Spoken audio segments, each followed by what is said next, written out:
Right. And what's the theme of our video today? All right, we're recording. Um, I am joined. Let me restart this. Hello, everyone. Welcome to Religion 101. I am Jacob Bremen, and I am joined once again by author James Stevens Valliant of Creating Christ, and I am Right. also joined today by Christopher Lawson, and he has written on his many thoughts on Judas the Galilean, the Dead Sea Scrolls, why he thinks Judas the Galilean is Jesus' father, and today we're going to be asking. Oh, that's nice. Yeah. Yeah, thanks for showing that. Yeah. That's cool. I didn't realize he had something like that there. um, and we're going to be examining why he thinks Judas the Galilean is Jesus' father, and why he thinks Jesus is mentioned in the Dead Sea Scrolls through code, that is, and why he thinks that both Jesus and James in these different documents, depending on the document, were both referred to as the teacher of righteousness, and how that all ties in together. So, without further ado, why don't you start us off, Christopher Lawson? What led you down there? Okay.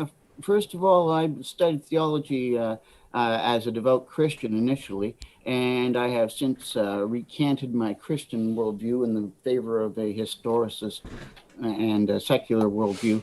Uh, so I came to this subject initially full of devout belief and faith in the New Testament story as it come down to us, and I educated myself out of that belief. And part of that education included a deep study of the Dead Sea Scrolls. And I spent 40 years studying the Dead Sea Scrolls. And that's 40 years after I had the proper training to do the study. I spent 22 years in school in that preparation of getting ready to do that study. So my BA in theology, that's not to be confused with a Bachelor of Divinity. A BA in theology takes about 3 times as many university credit hours as it takes to get a Bachelor of Divinity and a Master's of Divinity put together. Three Hmm. times that just for the BA in theology, because you're dealing with more than just Christianity. There's a lot of religions out in the world, and they've been out there for a long time. There's been a long, long history that you have to study to master the subject of theology. And I suppose no one really masters it. We're always going to continually keep on learning. Uh, the Dead Sea Scrolls appealed to me as an area of study because they are obviously the writings of Messianic Judaism. And so, if Jesus existed, if he was real, if he really was a messianic figure, then he would have been tied to the Jewish messianic movement. And so, I figure studying the writings of the first century messianic movement is the best way of getting primary information on what's happening. Now, this sect was founded by Judah the Galilean. Uh, I say that uh, in this context, the second archaeological occupation level at Qumran is the sectarian group that was led and founded by Judah the Galilean.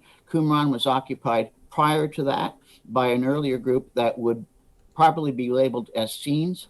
Essenes, uh, I accept the definition of Essenes that Dr. Robert Eisenman has used, that it comes from the doers of the law. This makes sense with the whole idea of the Gospel of James, or the letter of James, saying it's the doers that get the approval of God, and that Jesus' original group considered themselves to be doers of the law. The word for doers in Hebrew is asim, the collective plural, and we would get the word estin from that. So that's probably where the word Essene has derived from. So that original group was a type of Essenes, but that group, original group, the first occupation level at Qumran, they didn't have women there. The Hmm. second, that group left Qumran when Herod moved to Jericho. Jericho is just a little bit down the coast of the Dead Sea from Qumran, and so it was just entirely too close for this sect, which were very anti-Herod, and so they left the area. When Herod died in 4 BC, at that time, Qumran was reoccupied. And at that same time, the leader of the Qumran sect, Judah the Galilean, raided the Roman armory at Sepphoris. And so he also got the name of Judas Sephoreus, because he had done that when he armed his followers. Now, Judah the Galilean was a teacher of righteousness in his own right. And so Josephus refers to him as a founder of a sect, and says that he was a wise man, a sophistes, and and that he had royal aspirations. Now that's very interesting, because royal aspirations is something that you would expect Josephus to be very, very careful about, because anybody having royal aspirations in ancient Judea as a king in opposition to the Roman appointed king, it would make these people rebels. It would make them opposition to the appointees of Rome. If you got your own king and Rome says, no, we got this king and you've got your king, that means you're fighting with Rome. And Josephus was very, very obscure when it came to dealing with the rebels, because he was very, very intent on portraying Jews to the rest of the Roman world as sophisticated philosophers, like the Greek philosophical schools. And so Josephus was very much at pains to say that any of the Jews that were actually rebellious, they were just brigands. He doesn't portray them as being organized by one major sect. He doesn't want that to be let out. He keeps a lot of fourth philosophy, and as opposed to the three main branches of Judaism at the time, and he declares this Judas the Galilean to be an innovator, one of the radical troublemaker madmen of the time. Exactly. And when he discusses the tax revolt, he says that it was Judah's doctrine that caused the opposition. It was doctrine. Right. He's a philosopher. He's elevated to the rank of philosopher by, he's not just a political rebel with political ambitions. He's a philosopher, presumably a religious theologian in the context of his own times as well. Exactly. And he shows up in the historical record with a partner, a fellow named Zadok or Zadok. Now, was his name Zadok as in the priestly line of priests that were supposed to be in the restored temple according to Ezekiel? That's Zodok, or was it Zaddik, Zadok, as in the righteous one? It's probably a combination of both. The Sadducees. There's surely a connection between those two anyway, right? The high priest at the time of David, Zadok, is not accidentally named that, right? Exactly. So if the priesthood from the line of Zadok, they came to be call themselves Sadducees. So that's how we got that sectarian name. All these sectarian names had meaning. And the sectarian names, the Pharisees, they consider themselves separated ones from Peraz. The Dead Sea Scroll community, they called themselves by many different names. Nazarene is the one that is the most important of those names. The word Nazarene comes from two Hebrew words.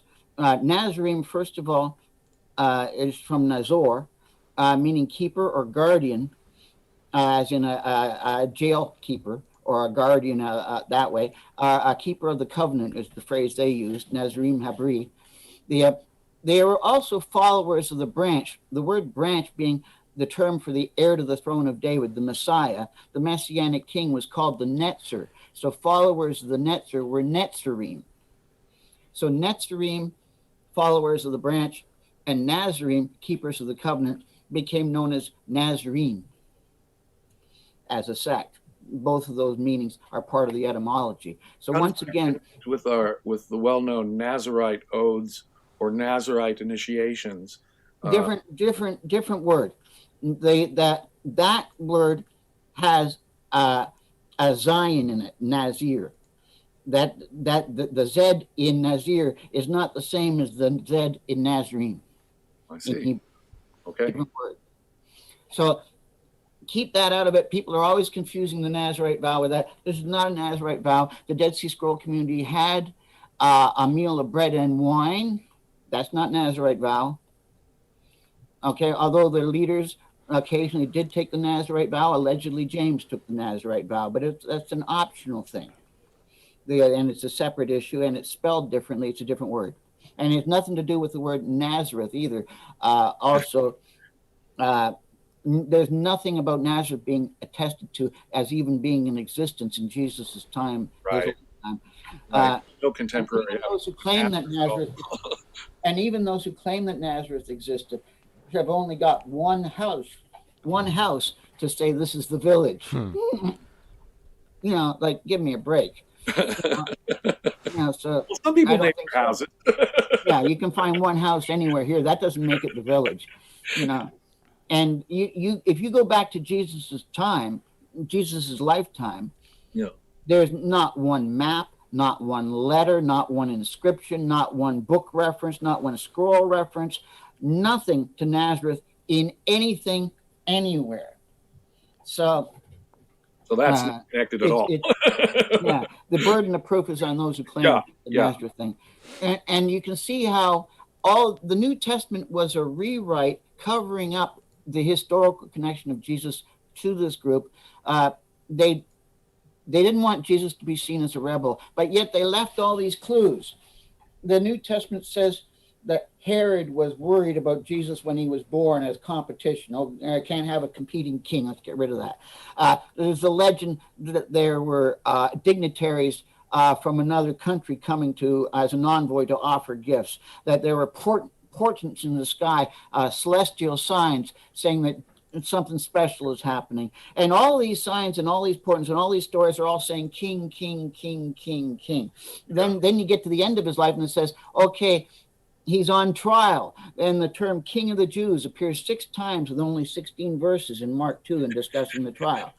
It ends up being the sign over the cross. All 4 Gospels have contradictions all over the place. They write the name of the sign was in writing. You think they could have gotten it exactly quoted. They don't quote it the same way twice for what was on the sign. The only thing it has in common is it's king. Right. Several people have noted the titulus, and that appears to, if there was a historical Jesus, that appears to be the best evidence of the charge against him. Exactly. And the fact that he was allegedly crucified, which is a political punishment, that says king. All these things say absolutely. King. That's what Romans did with traitors. Mm-hmm. So it's a specific Roman punishment for a very specific kind of crime against Rome. That's exactly. true.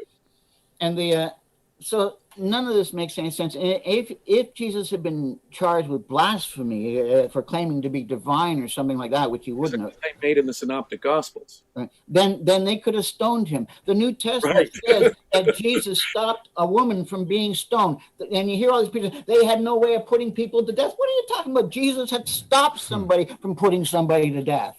In the opening of Acts, we have Saint Stephen, who's condemned by the Sanhedrin for the same offense. Right. Jesus was, and yet he gets stoned rather than sent to the Roman governor. Right. So if it was blasphemy, they would have just stoned him to death. So Josephus also provides us good evidence that before the Jewish war, in Judea and Galilee, Jews could enforce their own Torah as the law of the land there. He cites specifically the letters from Roman officials agreeing to that. So we do know that Jews could enforce Mosaic law at the time of Jesus. Absolutely. And they did do stoning. That was very, very clear. So there's no way of escaping the idea that Jesus' execution was for political charges. Now, the New Testament makes Jesus apolitical. It does seem that if there's a historical anchor to the Jesus story in the Gospels, it would be the fact of a person being crucified. Right. Now, if there is anything to this king idea, now it doesn't have to be that they could prove his genealogy. Robert Eisman, for example, objects to the whole idea of throwing in the king idea into this mix. And he says that the genealogical records have been lost for over 500 years as to who would be the heir to the throne and all that they couldn't have kept track of that. And I agree with him that that's absolutely true. That's a very legitimate objection. Critic rival to the Maccabees, starting in the 2nd century BC.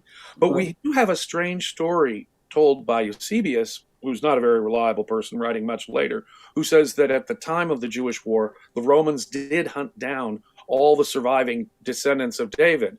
Right, and that makes sense. When Pompey first arrived in Judea, prior to the installation of King Herod, he went and killed out all the supposed heirs to the throne. He found Hezekiah and killed him. But what he didn't know is when he got Hezekiah, he didn't get Judah ben Hezekiah, his son, who was in hiding. So when they got Judah ben Hezekiah, Judah the Galilean, they didn't get his son, Jesus, who was in hiding. Evidence that Judas the Galilean was a son of someone named Hezekiah, right? Yeah, that's from Josephus. That's fascinating right there. Interesting. So Judah the Galilean wasn't running around saying, I'm Judah ben Hezekiah, ben David, king of Israel. At that time, he was hiding. And the same thing had to happen for Jesus when Judah was gone. The Dead Sea Scroll community put a lot of weight on Jeremiah 30, where it says, there shall always be a king over Israel until the Messiah of righteousness is revealed. And they took that two ways. They took it as a promise and as a command. You shall. Or, and so they made sure that their king was safe. They're not going to allow that king to be wiped out, because that would be them breaking their covenant with God. And we have repeated promises in Hebrew scripture that the throne would not be taken away from Judah or the line of David. And God seems to be stressing that the Davidic line from the tribe of Judah is the exclusive possessor of. Right. Then how do we answer Robert Eiselman's objection that the records for who was supposed to be that king are gone? How would we know? Well, by the very fact that this sect claimed to have divine revelation. They didn't need to have genealogical records. God could tell them directly. Right. Okay, so that's how they solve that problem. They simply get a vision that this is the guy right over here in your midst. He's our man. And he gaps a family tree that's 400 years old. That might be explained by revelation. Right. Now, if Jesus was indeed the heir to the throne, then it should be a simple matter to figure out who his father was. If you want to know who is the heir to the throne in England, everybody knows. Everybody in Canada, everybody in Australia, everybody in England, everybody in Scotland, everybody knows who's next in line. Yes. You know who Prince of Wales, right. Who's the current monarch? Well, and the current law says the oldest child of the monarch, male or female. There's been a recent change in the law. Exactly. Right? So you know exactly who is going to be the heir. Right. So if this sect is saying Judah the Galilean is the king, it's his sect, then they come along and one generation they say Jesus is now supposed to be the king. Then whose son would he have to be? We know how monarchies work. To be the king, you have to be the son of the previous king. Could there have been other Davidic lines that escaped other than the son of Hezekiah, Judah ben Hezekiah? Oh, the Davidic line, everybody in Judea was probably descended from David. It's kind of like Genghis Khan, where they say a third population of Asia is descended from Genghis Khan. I mean, let's assume that the stories of David are all true. Sons, right. David had a son named Solomon. Now, David had all kinds of concubines himself. Yeah, wives and concubines. And then he had his son Solomon, and he had all kinds of concubines. Oh, Solomon had a large number of wives, including exactly. So how many kids? Many kids now can say that David was their granddaddy if they were the son of Solomon? So David's seed was all through Judea. Everybody could claim to be son of David by that time, because whoever you married, there had to be son of David. Certainly the legend as it's told in Samuel and Chronicles and Kings would suggest this centuries-long male line that had lots and lots of different branches. Right. Yeah. So, but what really counts is not who is the descendant of David, but who is the royal descendant of David. Uh-huh. There are lots of descendants of Queen Elizabeth, but there's only one royal heir. Right. Right. And everybody knows, like a quarter of the population is descended from King Edward III or something. Yeah, exactly. So there's only one royal heir. And so if Jesus was the royal heir, then he had to be the son of Judah the Galilean, or he was a fraud. His own sect wouldn't have followed him. Well, that makes sense. Yeah, it does. So that's the It's virtually circumstantial case unavoidable. you make. Would you say that's essentially the circumstantial case for the idea that Jesus is the son in history would be the son of Judas the Galilean because Absolutely. Davidic royal heir as Exactly. implied by the Judas gospel? Galilean had royal aspirations. He died. His heir, all of a sudden, is Jesus, I would say.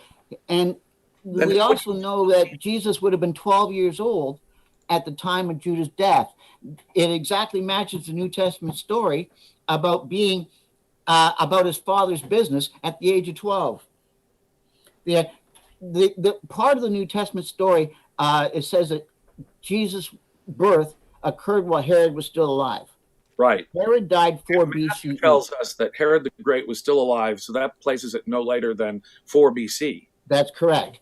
Now, the placing of Jesus' birth, the whole BC AD thing, was set up by the Catholic Church by a priest named Exiguus. And this Father Exiguus was only off by a handful of years. You got to give him credit that he was pretty close. Well, the problem is, century. of course, Luke suggests that it's associated with the first census and tax, which Josephus suggests is around 6 or 7. So it's either 4 BC according to Matthew, or more like 6 or 7 AD according to Luke. Well, I think the tax story is bringing in the hints of the Judean. Jesus became king when Judah the Galilean died under the tax revolt. That's why the tax revolt made Jesus king, and that's probably why that legend worked its way in there. That there's a tax revolt association with his kingship. The difference between Matthew and Luke is the genealogies of David that they give. In other words, the genealogies that in Luke versus Mark, of course, has none any more than he has nativity stories. But the two different, they're not only different in names, they're different in the number of generations. Exactly. And that makes a big deal about the number of generations. Yeah, 42 versus 14 generations. That's a big difference. Yeah. And the whole idea of the birth stories, they're very confusing. Bringing Quirinius into it, the time when Quirinius did the census, that's all nonsense because that doesn't match the dating. But neither genealogy says that he's the son of Judah, the son of Hezekiah. Right. So exactly. So here's the stories say that there was some sort of stellar event that they associated with the birth of Jesus, the star event. All right. Now, this is a mythology. The whole slaughter of the innocents is a ridiculous story. Herod didn't go killing all the firstborn and all that stuff. Herod would never have been allowed to do that by Rome, and he would never have tried stirring up such a storm on the edges of the Moses story. Yeah. So the slaughter of the innocents was a myth. But the myth itself has a historical context. I mean, they're saying that he was trying to get the babies that were 2 years of age. So apparently, this Jesus was born at least a couple years before. 6 BC or so. Yeah. And this matches because there happened to be a star event of significance just a few years before Herod's death.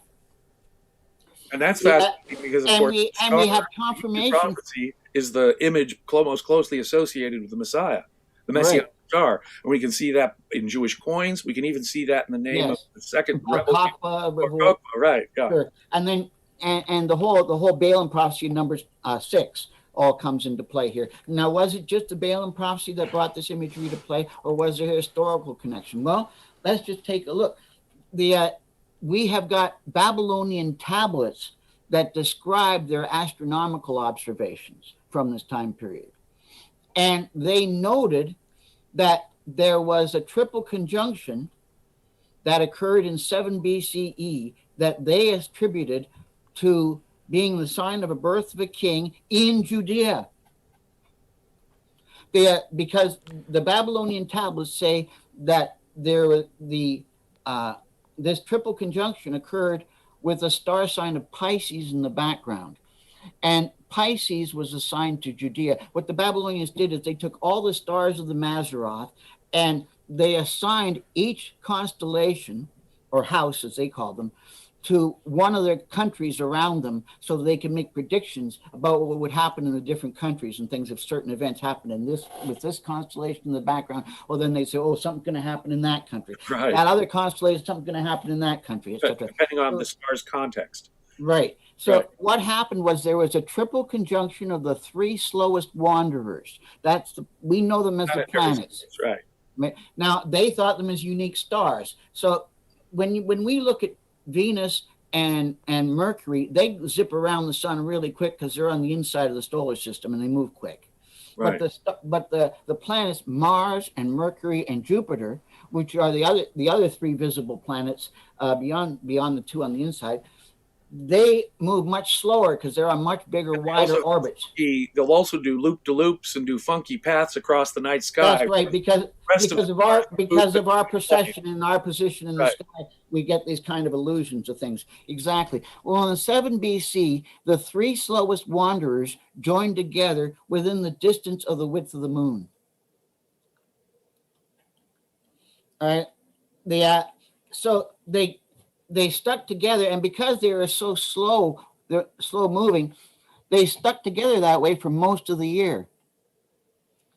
So this was a very special year. Now, I mentioned they're slower wandering.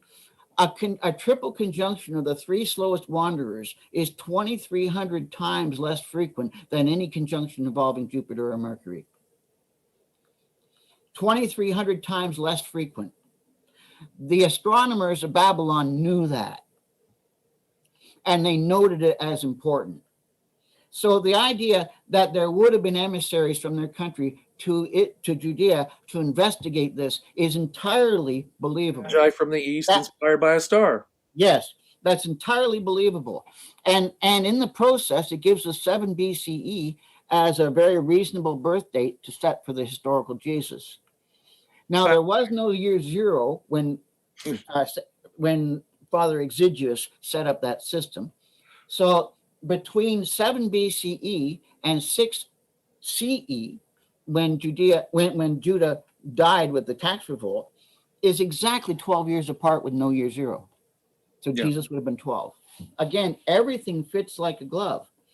Now, when you realize that the Dead Sea Scrolls said that their unique teacher, who they expected to resurrect 40 years later, he was also going to be the one who would judge everybody in a final judgment after the war. Right. And yet this was the same thing that they said about their special king. This means this unique teacher that they expected to resurrect is equated with that king. Robert Eisman doesn't see that equation, but I do, because there can only be one final end of the world destruction of all the wicked. And in one text it says their king does it. In another text it says their unique teacher does it. That means the unique teacher must be the king. Do you think that's a Daniel-like metaphor for an earthly judgment that an earthly king might bring to people, even the living and the dead? Or do you think that it really does mean an apocalyptic end of time and final judgment of the living and the dead? They expected the latter. They expected the invisible world to become visible and to join with our world at that time. That the angels that you can't see would be visible all of a sudden. Right. And you better be holy enough to withstand their presence, because if you're in the presence of an angel and you have any impurity, the angel's just going to kill you. You're supposed to be on his team. No, you're impure. No impurity around me. Bang, gone. So these guys were very intent on being very, very, very pure. And then they thought, well, now we can't lose. We've got our secret weapon. So you also think, though, that Jesus is mentioned in the sectarian documents of the scrolls? I think that he's hinted at. For example, the very last line of the Damascus document says, and they will see his salvation because they trusted in his holy name. The name of salvation is Yeshua. Right. Yeshua, because they trusted in his holy name. Right. The holy name, actually, of his salvation. And exactly. Right. In these places where they do the wordplay, they actually say they're talking about his name. That's what's interesting. Yeah, it's very, very interesting. There's a number of places. Let's see if we can't find another couple of interesting places.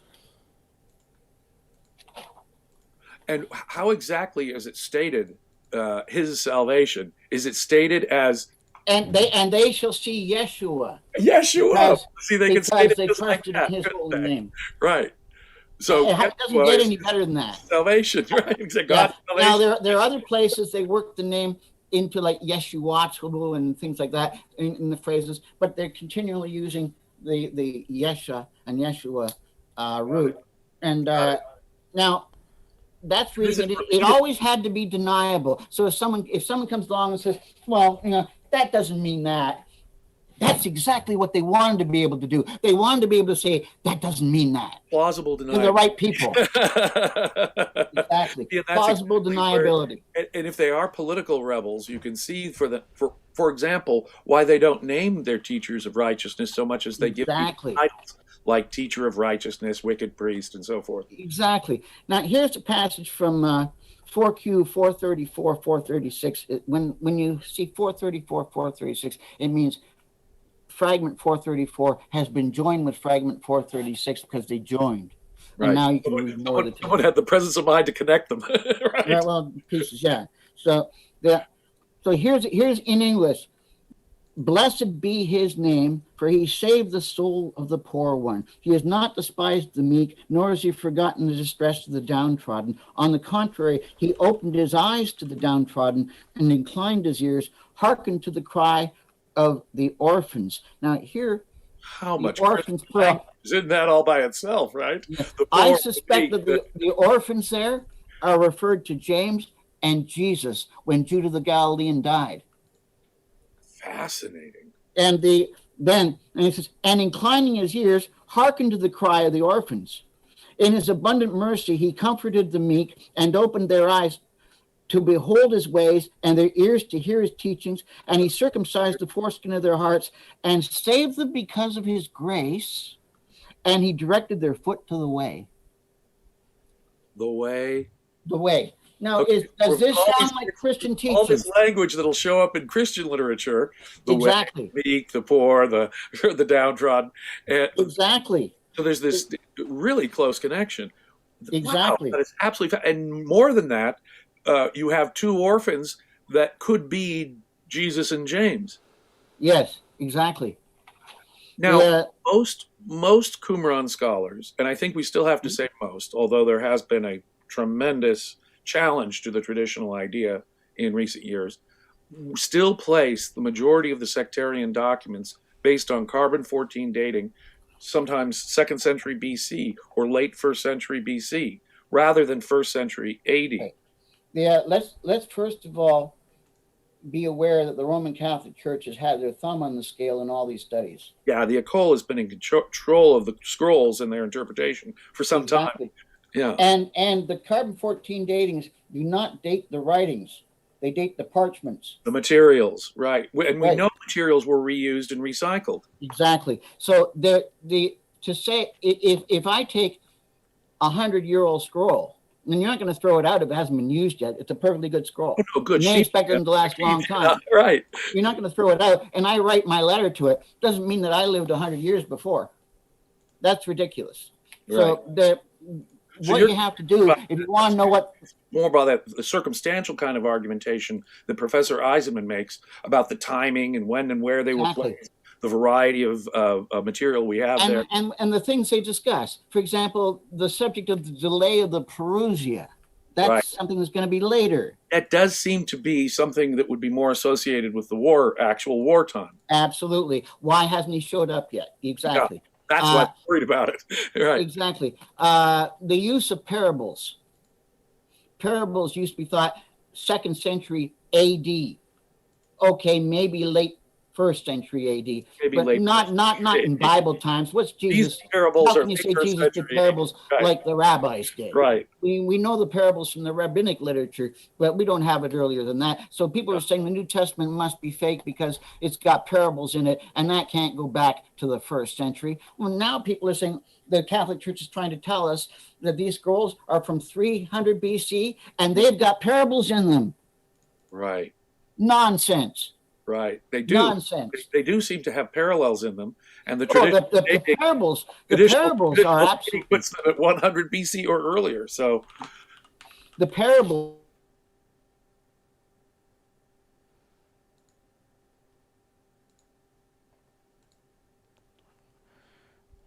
hold on, guys. Just a slight problem here.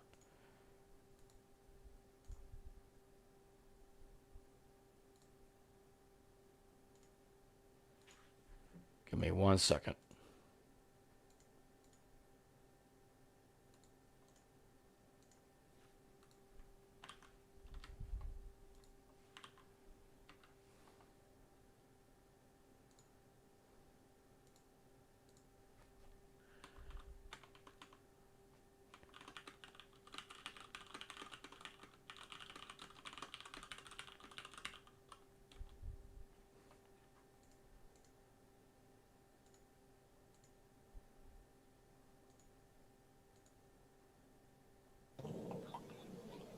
Are we back?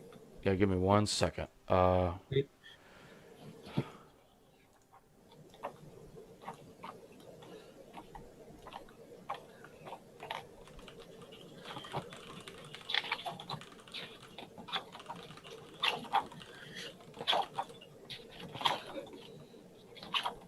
Just waiting on Valliant to get back in here, and we'll continue. Okay.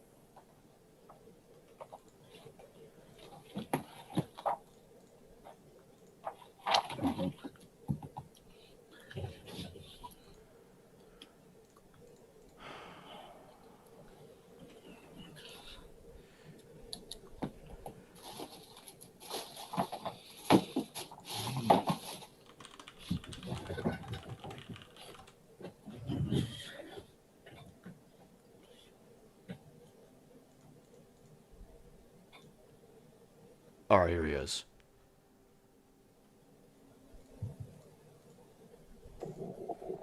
Okay, sorry about that. They booted me, I think, for time. Yeah, I think both of us, all of us, we all got the boot there. We're back. Okay. We were talking about parables. Yeah. The fountain of living water in the book of John. It says, as Scripture has said, from the midst of you, you'll have a fountain of living water flow forth, etc. And yet, there is no Scripture in the Bible that says that. So where's he quoting that from? It says Torah, right? It says, as Scripture says, right? But you yada don't yada yada, right? And yet that's not there. Right. So here's a quote from the hymn scroll from Qumran Cave 1. And he who caused the shoot of holiness to grow into the planting of truth has remained hidden with none to consider him, and his mystery has been sealed with none to know it. And thou, O God, hast shut up his fruit in the mystery of the strong valiant ones, and the spirits of holiness, and of the flame of whirling fire. He shall not slake his thirst at the fountain of life, and shall not drink with the ancient trees of the waters of holiness. The clouds shall not cause his fruit to prosper with fullness, for they have seen without recognizing and considered without believing in the fountain of life. And he was delivered and ... eternal, the fragmentary text. Then there's other passages that talk about this spring of holiness, the spring of his justice, a spring of glory, a spring in the mouth of your servant, a spring to correct, a spring of water, a spring of living waters, the well of living waters, the fountain of knowledge, the fount of understanding, a fount of rivers, a fount of waters, a fountain of life, a spring of living waters. These are all quotes from different scrolls that and use this parable. The Gospel of John, Jesus is himself the water of life.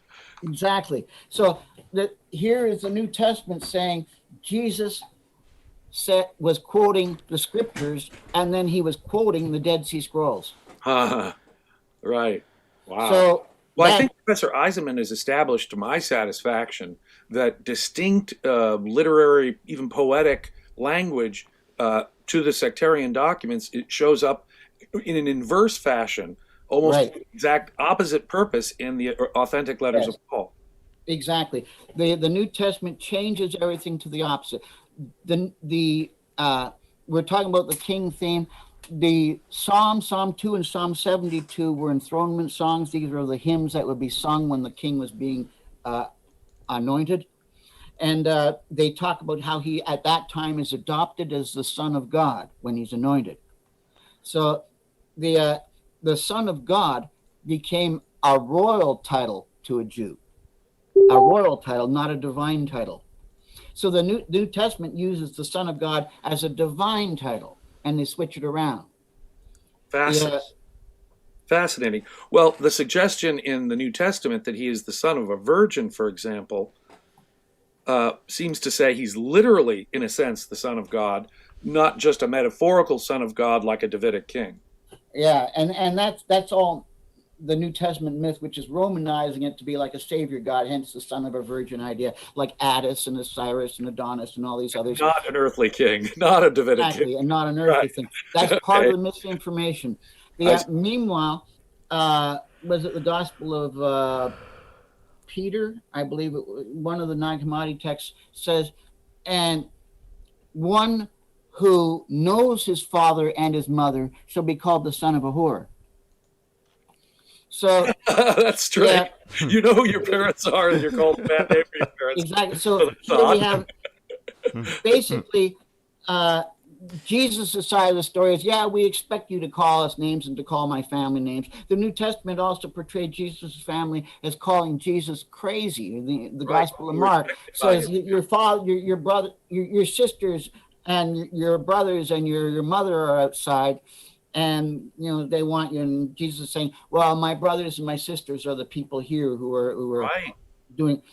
Yeah, and so this is denigrating Jesus' family. We're told he's rejected by his authentic family in the earliest gospel material. And this again is an opposite revision. The New Testament is changing the story. And why? Because it was the family of Jesus who took over for Jesus after Jesus. 3 brothers in a row took charge of the church after Jesus. James was the first one, then Simon, and then Judah. So one after another. Not only that, but if you take Judah the Galilean as being Jesus' father and assume that Mary was pregnant with James when Judah died, now you have a date for the birth of James, and it matches, and you have a limitation for the timing for the births of the other sons. You have a context for them that the other sons were brought in by Clopas, who married Mary after Joseph. And so you've got Judas, son of Clopas, and you got the apostolic constitution saying that Judah, the brother of Jesus, took over charge of the church. So they're saying he was the brother of Jesus. There's the son of Clopas. And there's a Jew brother of Jesus in our material. Right. So. And are you identifying this Simon and this Judah, who are also sons of Judas the Galilean and brothers of Jesus and James? No. Simon and Judah were sons of Clopas, who married Mary to raise up an heir to to Joseph, who had no kids. It was a Levirate marriage. If you married a Jewish woman, you died without any kids, then your brother was obligated to bring heirs into existence with your wife for you. That's the injunction of Leviticus, right? Leviticus 25, that's correct. Right. So the idea of Levirate marriage came into play there.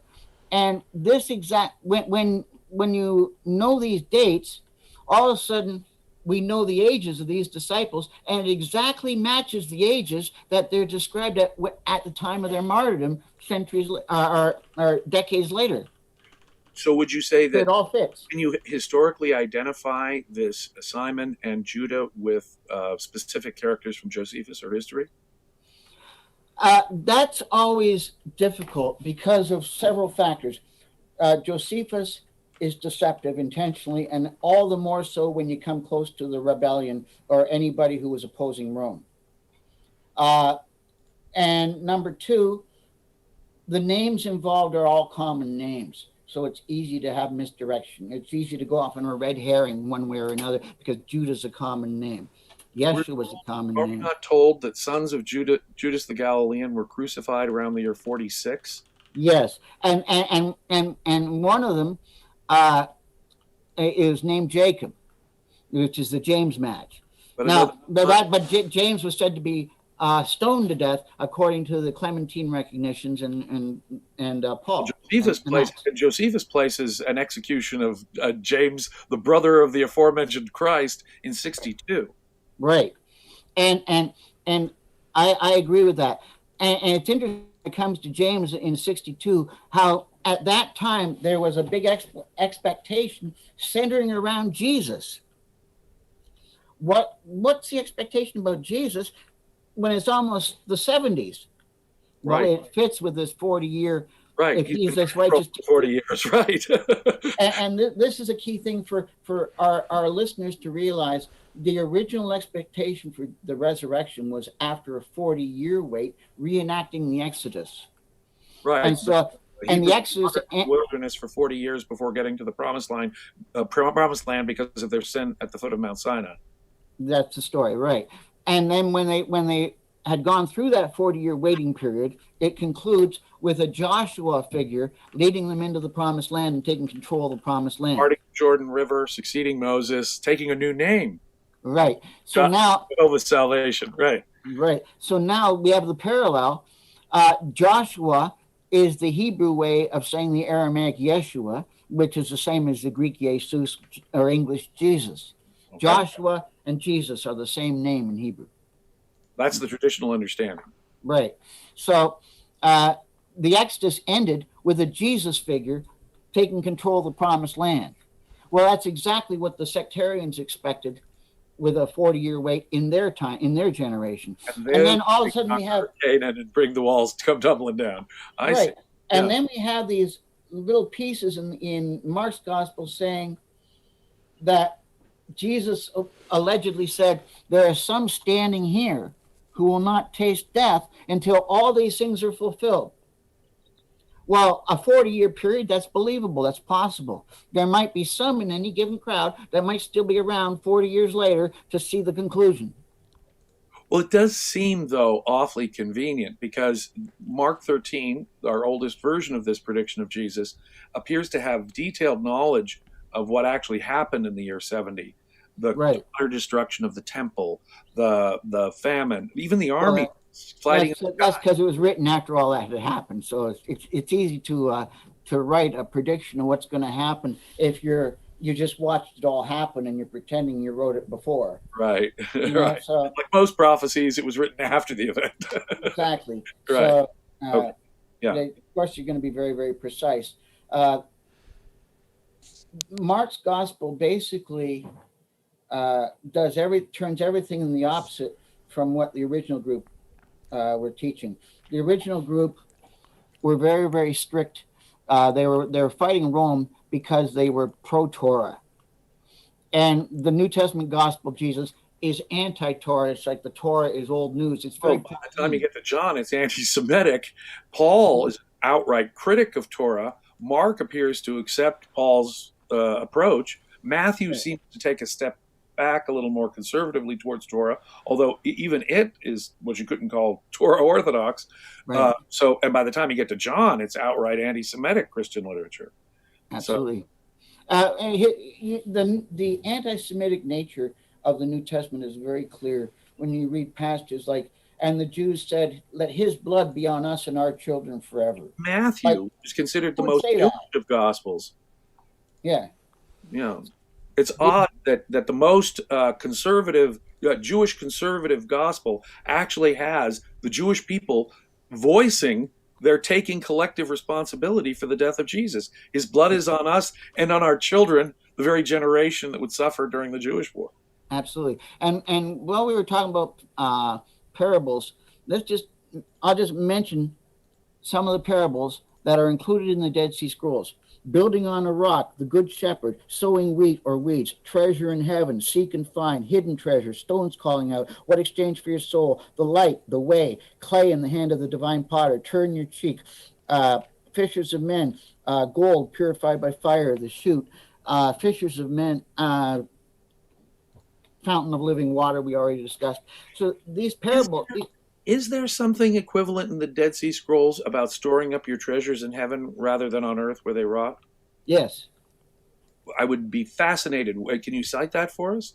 Because yes, Josephus explains. I can give you the references if you want. I can look up the citations. Okay, if it's going to take time to us later, but well, that's all right. I got citations. I have with that. Got 1Q Hodio, 4Q 285, fragments 1 and 2, 4Q 213, fragment 5, column 1, fragment 3.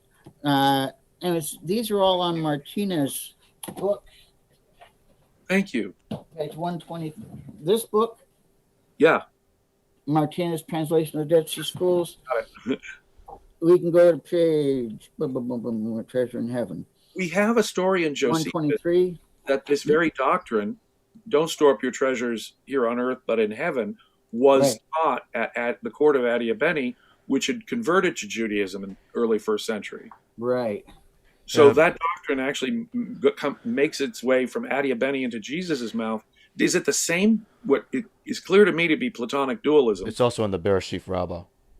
Right. Here it says, and blessed be all his holy angels. May the Most High God bless you, and may he show you his face. And for you, may he open his good treasure, which is in heaven. So there's treasure in heaven, but I understand Platonic dualism. Right. That's what I'd have to go through each reference, but when you can see when I read a book, I go through and I mark it like crazy. People read copies of my books. Yeah, so I'll load someone a copy of my book, and there's got so much marginalia and underlining. They say it's useless to me. Yeah, exactly. Well, this is a very handy index for getting into the stuff that's very, very relevant. All my books are like that. Book, yeah. Anyway, it's how I read. Yeah. So, but there is discussion, at least, of treasure being in God's house. That's Jesus was not the exact. See, what I'd be looking for is whether or not Platonic dualism, which I clearly see in the doctrine of Jesus in the Gospels and in how Josephus reports what was taught at Adiabene, for that and that's why it's so astonishing to me that the doctrine at Adiabene should show up in Jesus' mouth, because it echoes perfectly.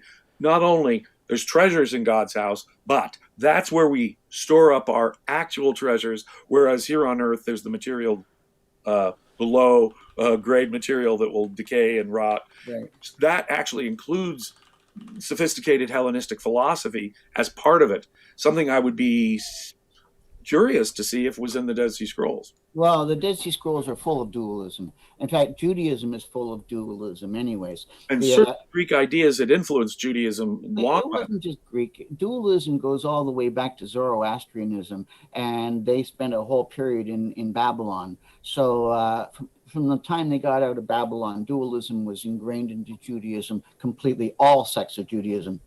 There's no sect of Judaism that does not have dualism. Not merely a good, evil, light, dark, spirit, matter, but that matter is a corrupting element. They have that kind of dualism. That's a different kind of dualism. And that's the kind of dualism we see in the don't store up your treasures. Jesus specifically says on earth they rot and decay, whereas they're imperishable in the kingdom of heaven. That strikes me as distinctly Greek dualism. Right. Considering that the Dead Sea Scrolls sect thought these different universes were about to merge. Yeah. I don't see the Greek element of it dominating. Right. Yeah. I see a unique Jewish dualism of its own, and it's a xenophobic dualism. The Dead Sea Scrolls sect were very anti-foreigner. They talk about, I will take no, quote, heathen filth upon my lips. That's their attitude towards heathen. Purity. Yes. Yeah. And we see hints of this preserved even in the New Testament. One of the principles of higher criticism is that if there's an ugly part of the story that doesn't match the thesis the authors are generally writing, it's probably a true part that was kept in because it was too well known to be covered up. And so it was preserved, but usually given some sort of reinterpretation or some sort of paint over or something. But for example, the story of Jesus and the Syrophoenician woman in the New Testament. He says to her and her sick child that they're dogs. It's not fit to give children's bread to the dogs. Now notice that the Jews are children, the Gentiles are dogs. That sounds like rebel language. That sounds like zealot language. Right. Now, what does this woman do? Does she say, fuck you, you racist asshole. Pardon my language. I shouldn't say that. No, but she sort of submits to the idea. She submits to it. Yeah. She acknowledges her place as a dog. Right. And her child's place as a dog. And says, okay, we're under the table. But even the dogs under the table get a little snack or a little tidbit from the kids. So we'll throw a little bit to the dogs. Right. And I only need a little bit. I just need a little bit. And that made it into the New Testament because, all I need is a little bit of that kind of faith and, I'm okay.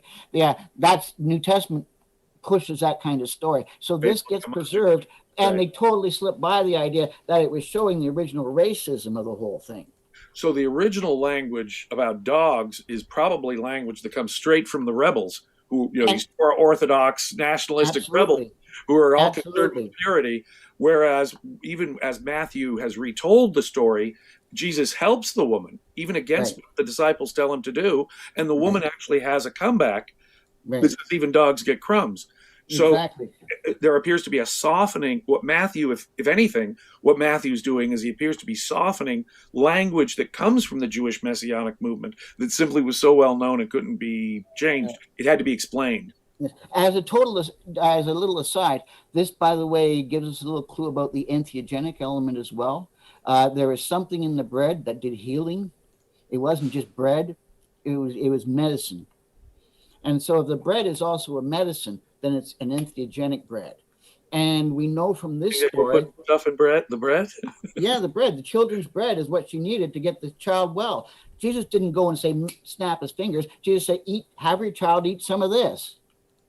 Got it. And then so the woman gets the bread, gets it to her child, and it says that it took effect in about an hour.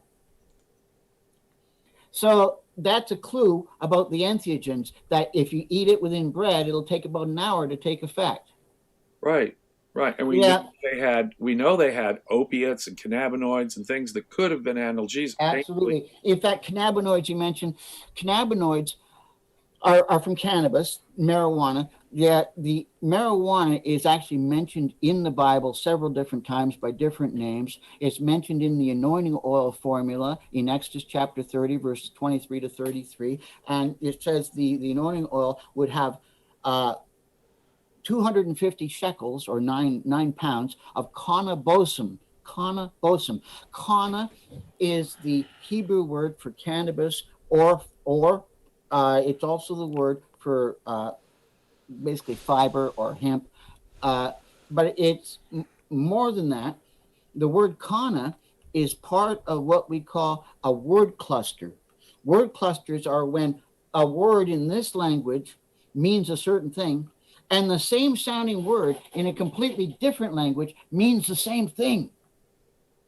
And cannabis, kana, is part of a word cluster in over 20 ancient languages where the same word means the same thing.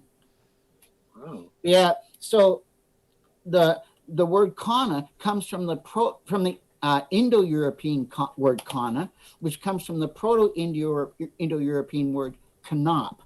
In Russia, for example, today, cannabis is still referred to from a root from that Proto-Indo-European word. They call it conoplia. Yeah. But then throughout all of European and Middle Eastern languages, we should see this root because it's... And you do. You see it in all the European languages. You do see that. I can go through my... I've got another book called... it's right here. Oh. Cannabis Sacrament. This is the prototype of it. This is it didn't have the title Cannabis Sacrament when I entered it. This is the document that I entered into court evidence. Absolutely fascinating. You've been, as you explained to me earlier, you've been an expert witness in 4 Crown cases. Exactly. And in that I go through the word cluster idea and how kana means cannabis in multiple languages. Now, they went beyond that because kana did have multiple meanings in Hebrew, not just cannabis. They went to be very specific. They said kana bosum.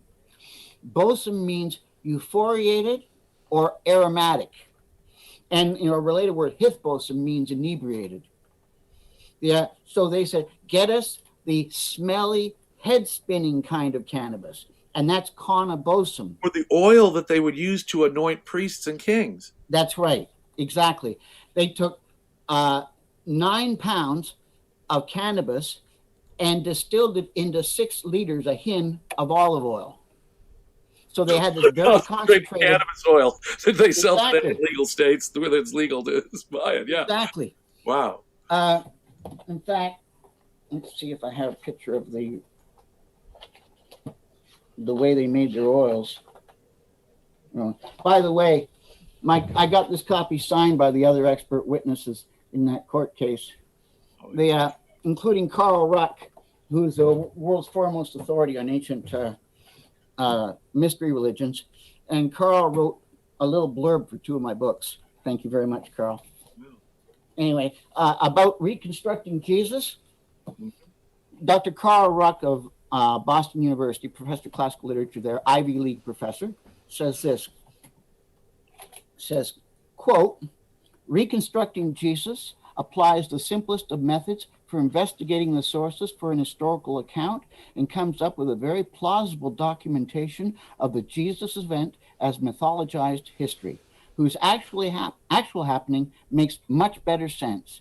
This essay will explain why there is so much fuss and obfuscation about the Dead Sea Scrolls and why the subject is still too hot to handle. Anyone who does not wish to think should avoid this like the plague. Well, but you do seem to have taken the Brandon Eisenman hypothesis that the original Jesus must have been a rebel type ideologue to a new step, to a more specific step, saying that he was likely a son of Judas the Galilean, the founder of the Jewish rebel movement himself. Yes. And that he is to be equated with the unique teacher that they expected to resurrect 40 years later. Now that's important. 40 years was changed to 3 days, so it changed from a Jewish story to a Roman story. Yeah, very clear. Nothing could be clearer than the way they changed the timing on that. What a fascinating thesis you have there. I have to say, it's utterly fascinating, and you've really marshaled some excellent circumstantial evidence. It's all you can. It's all we have is circumstantial evidence. Right. Nobody's going to be able to prove any of this. Absolutely. But the fact that the timing all fits. Yeah. The Dead Sea Scrolls said that their unique teacher was to resurrect 40 years after his death, and that would be the time when they had this great big war. Well, they set the timing for when that war would occur because they started the war. It wasn't the Rome started the war with the Jews. The Jews started the war with Rome. Yes. And they started it by giving a signal to the stopping of the sacrifices to the emperor in the temple. Right. And that signal was given by the lower priesthood that was all trained at Qumran, where the scrolls were written. The poor priests and the language of the poor that we find in the sectarian documents. Yes. And again, to my satisfaction, Professor Eisenman has made the connection there. Yeah. So, go on. No. Someone should do a whole thesis on the subject of division of wealth and do an analysis of the Dead Sea Scrolls, because they kept all things in common, that sect. That right there tells you it's Jesus' sect. You couldn't have sect A keeping all things in common and sect B keeping all things in common and not have a distinction between them. If you come along, hi, I'm from sect A, well, then get out of here if we're sect B. You know what I mean? How do you keep them different? If you're keeping all things in common, you got to make sure you know which one group you're with. A sect, right. Yeah. And so people who say the Dead Sea Scrolls aren't sectarian, that's nuts. How can you keep all things in common and not be part of one sect? Right. Yeah, so that's just nuts. But again, it's interesting that Josephus' description of the Essenes here seems to echo the description of the apostles in the book of Acts, who there we're told kept all their property in common. Exactly. So that's a definite match to this sect. And the lower priesthood was being denied their tithes by the higher priesthood, who was keeping all the money for themselves, leaving the lower priesthood to literally be beggars on the streets of Jerusalem, so that you want to get a blessing, feed one of the hungry priests who won't have anything to eat today unless you do that. And Josephus, in his own account, seems to associate James, the brother of the so-called Christ, with these poorer priests. Exactly. And so you've got the sect called themselves the poor, The poor. Right. Right. And so we get the Ebionites come from that. The whole idea of the poor rising up against the rich was an essential part of this whole revolt. Well, it does seem to And be political and connected to the rebellion because it's obviously the disaffected, those who are not succeeding under Roman rule, that are most likely to be rebelling against Rome. It's that's right. exactly the disaffected who you might imagine to be the rebels. Yeah. And have you ever seen the amazing videos of Herod's palace? Yes. Oh man. Have? Yeah. There's nothing left of it. Oh well, no. But what? I see what you're saying. Of course. There are no videos of Herod's palace because it's gone. They burned it down.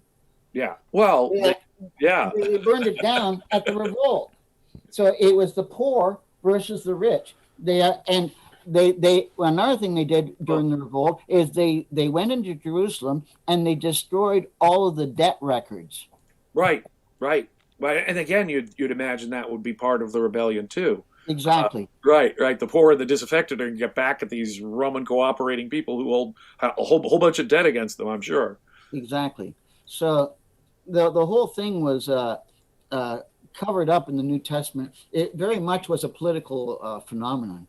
And we have found probably multiple fragments, but to my satisfaction, at least one solid, demonstrable fragment of Dead Sea Scrolls material at Masada.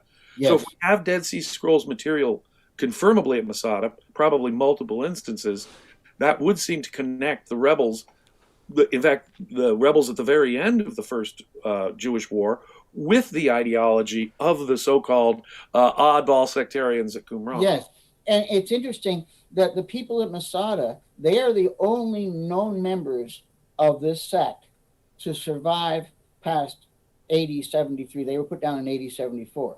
Right. Yeah, and they destroyed themselves before the Romans got to them. Josephus tells us they committed mass suicide rather than being captured. That's correct. And this is completely fitting with the Zealots. If you get the story of Josephus, when he was with the Zealots still, he became a traitor and became a Roman agent. But before he did that, he was a captain of the leaders of the revolt in Galilee. And there's a story of how, I don't know, between 20, maybe 40 of these guys got stuck in a cave in Jotapata. And Josephus was in there with them.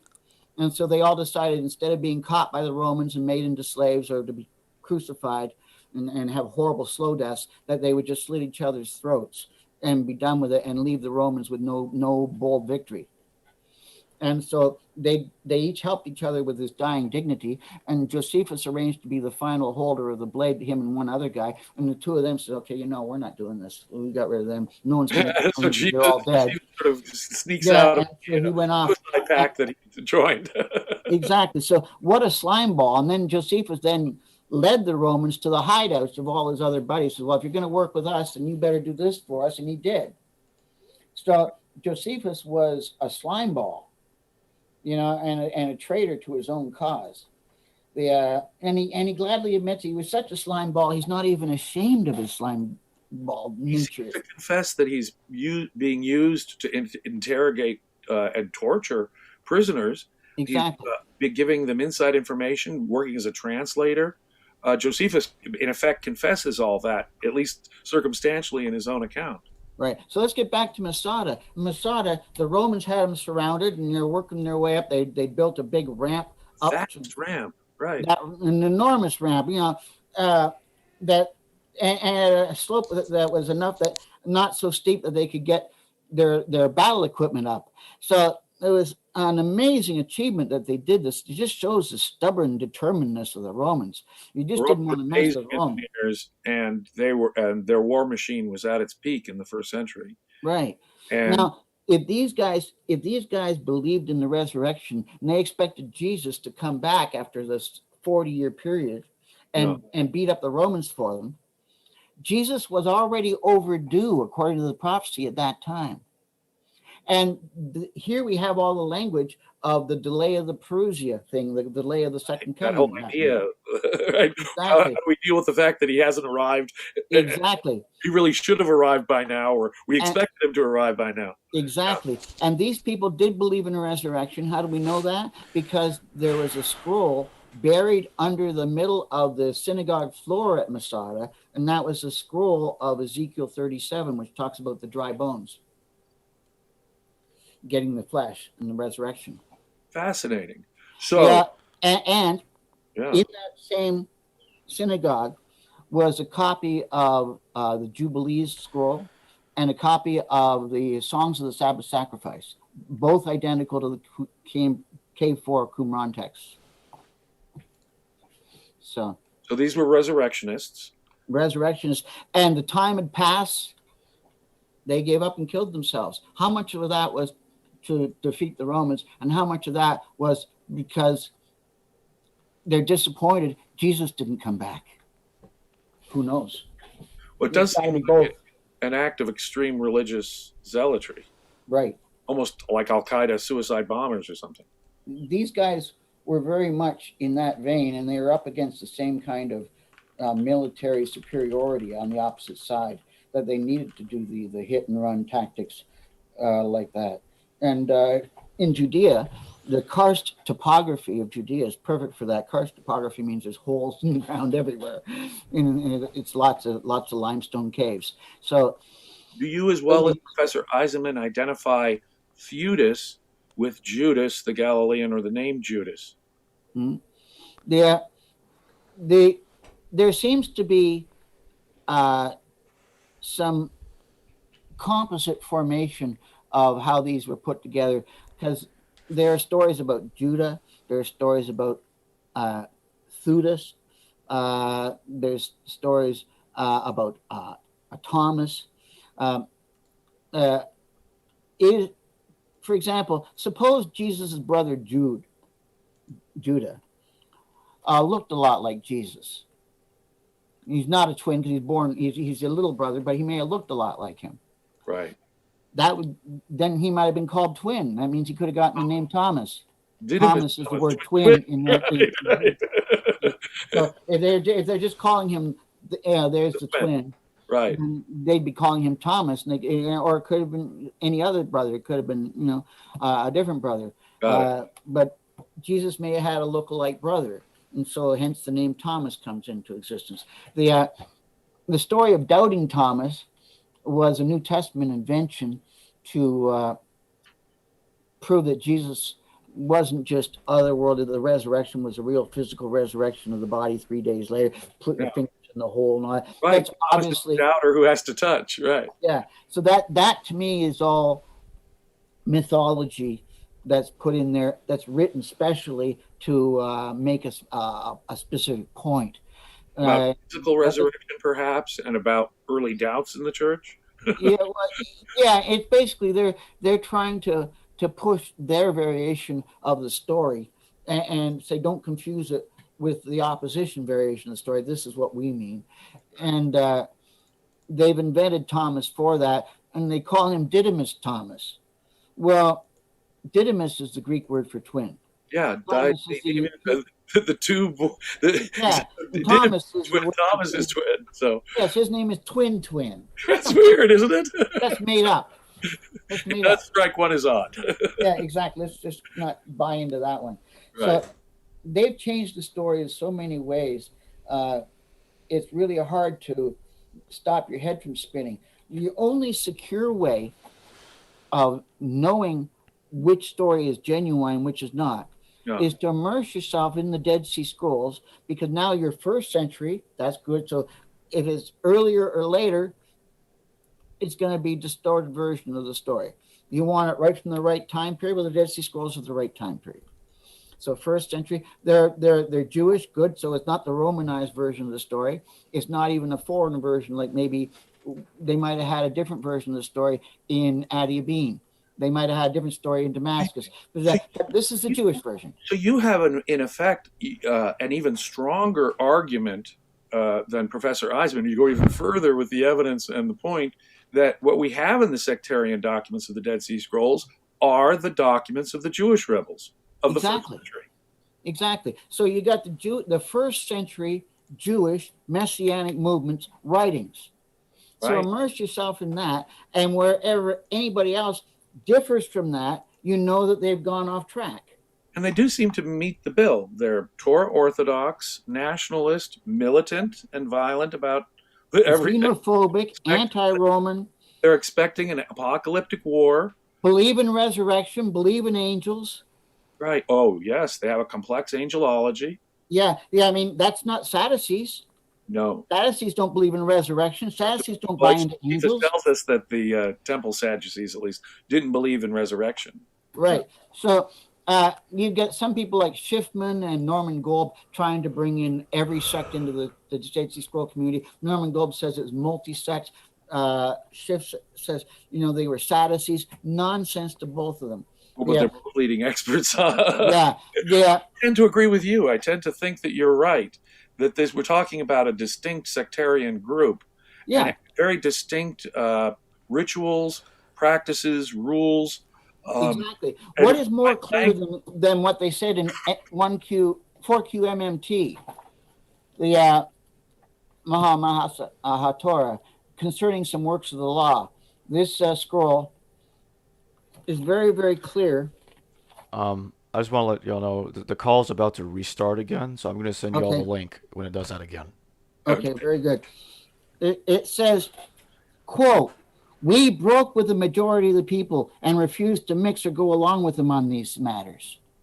Right there, it tells you they're sectarians. Exactly. The establishment. Right. Exactly. We broke with the majority of these people. They told us themselves. Sect. Right. Exactly. So whenever Exactly. Whenever these other scholars make an argument, I don't argue with them. I say, you can argue with the scrolls. The scrolls tell me different. I'll go with what the scrolls tell me. I don't have an axe to grind. If the scrolls told me there were multiple sects in there, then that's what I would believe. Hold on, guys. The Zoom call is restarting, as I just said.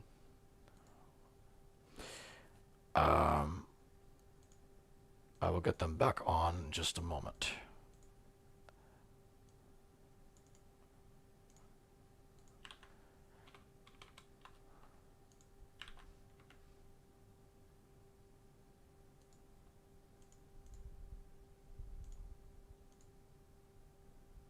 All right.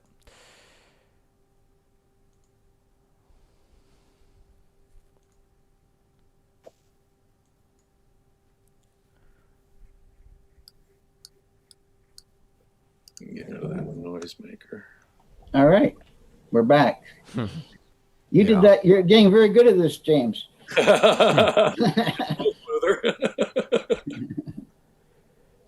No, this is a fascinating discussion, Mr. Lawson, I have to say. Well, I have to agree. The Dead Sea Scrolls seem to tell us a whole story about a key movement in Judean history that has been revised and has been forgotten. And there are two groups that want to keep this story hidden, and that is fundamentalist Judaism and Roman Catholicism. Both of them have an axe to grind, because if Jesus really was the Messiah of the Dead Sea Scroll sect, that means that the most devout people in Judaism accepted him as such, and then he failed. And you're not supposed to lose a messianic war. It means they started a war because they did believe, and then they lost the war because their belief was wrong. Right. Well, you can even see in Jesus's prophecy of the destruction of Jerusalem, he warns them against false messiahs, right? And people who come in my name who aren't the real deal. So anyone who is a failed rebel leader was just, I guess, put into the box of failed messiah, not the real messiah yet. Right, so when I looked at your work and Professor Eisman's work, and also when I looked at the parallels between the Adia Beni and Paul's letters, I came to the conclusion that what Paul is doing is he's trying to create a counter Jesus, a counter Messiah to the Dead Sea Scroll expectations. He's remaking Jesus to be some kind of almost like a Roman client king that is a Hellenistic god man simultaneously. Mystery God, Yeah. as God, as well as being a Davidic king. Paul sort of combines those elements in his Christology. And then the Gospels conglomerated all these messianic leaders into one person, creating a composite Jesus, which it perfectly counters the family of Judas the Galilean, his son Jesus, and his son James and Simon, and all the other messianic leaders.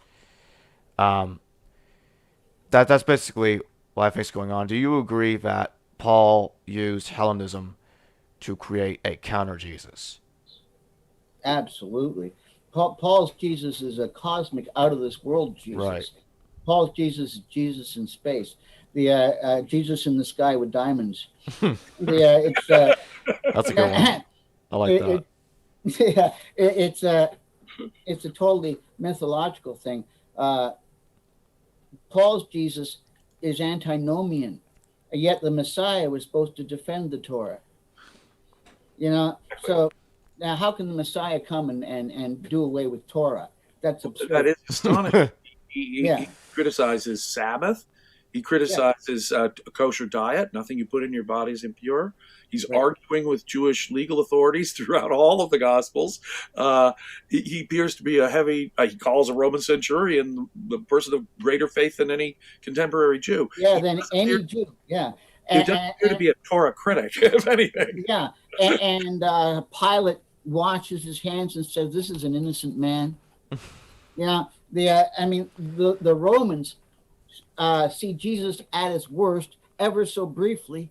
The Jews see Jesus at his best for years, and they can't figure it out. What does that say about the Jews?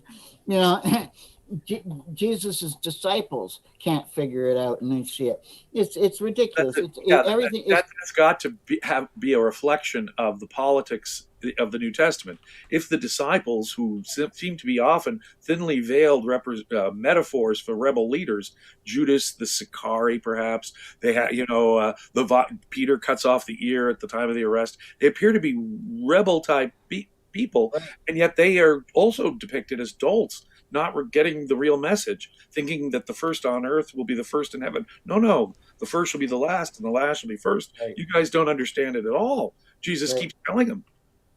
And of course, Judas betrays him. Peter denies him. Most of the disciples were told, flee at the time of the crucifixion. They don't appear to be very loyal either. but it's funny, despite the fact that the story tells us that they all abandoned Jesus, and even when Jesus was going through his torment in Gethsemane and praying all alone while the disciples slept. His best friends fell asleep every time he told him to pay attention to my prayer, and his three best friends couldn't stay awake. Right. So the question comes down, how did they know what he said when he prayed? Right. They wrote it all down. Obviously, they're not afraid to make things up, even when it's their own story says they couldn't know that. And surely the arrest and trial of Jesus is something for which they couldn't have had eyewitness testimony, and that they were just making up. Absolutely. And even that's not consistent. One story says Jesus wasn't saying anything. He was silent like a lamb led by his father. Right. More like the suffering servant of Isaiah. He was completely silent. But then by the time you get to John, there's a little more of a philosophical. Yeah. Right. Yeah. It's as you say. It's, are you the king? Oh, if you say so. Okay, come on. Yeah. It's all made up. But it's made up to counter the story. And obviously, they had an axe to grind. And why would they bother? The Romans did not go and make any mythologization of any other rebel groups. Why do they do it with the Jews? I suggest they did it with the Jews because the Jews started the mythology on Jesus first, and it was working.